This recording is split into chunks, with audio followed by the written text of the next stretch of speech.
Greetings, brothers and sisters, in the name of Christ Jesus. Happy to meet you all once again through this spiritual thoughts.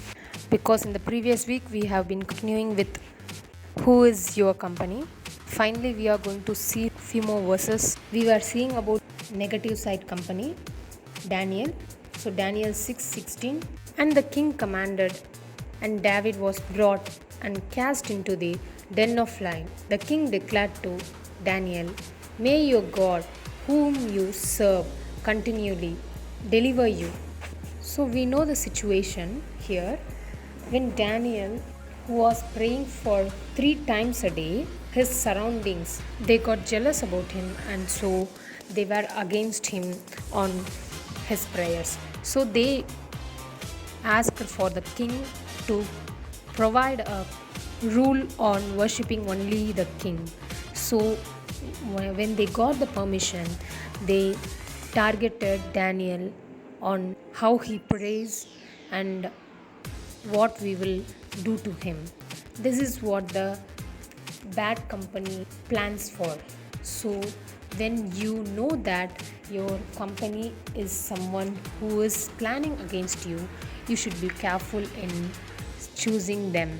You should careful to share things with them, because when you share your matters with a belief in them, they will make use of the opportunity. So finally, let's see about few more verses which helps us to know that what the bad company is and what type of company we need.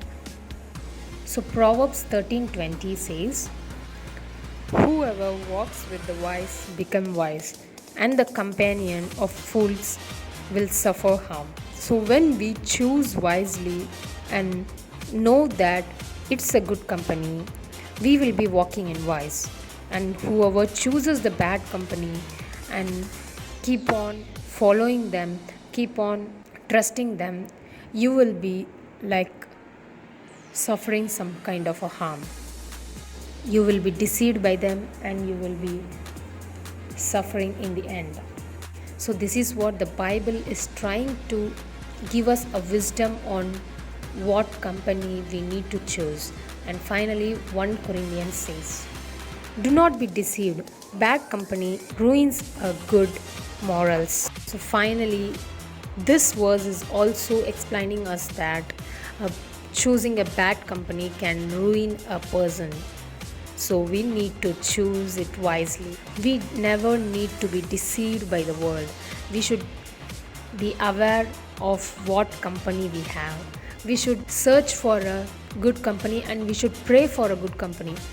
Even we need to be a good company to others. When we accompany them, we need to give them a wise direction towards our God, share things with them to encourage them with these suggestions. They will accept us as a good company, and when you also receive a good company, it will lead you to a greater success. So let's pray for having a good company, and also we need to be a good company to others. So let's pray.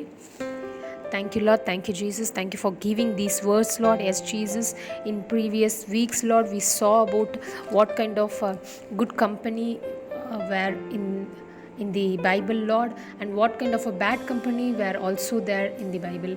So you have explained us on how we need to make a company, Lord. Yes, Jesus. How to make a friend of someone, Lord. How to choose wisely a good people around us, Lord. Yes, Jesus, we will be led in a good way, Lord.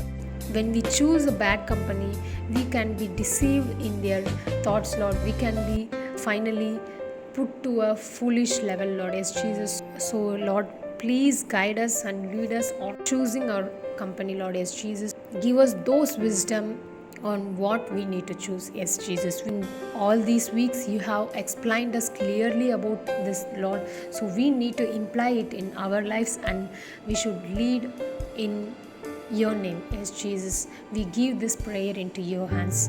You guide us and you lead us. We pray in the name of Christ Jesus. Amen.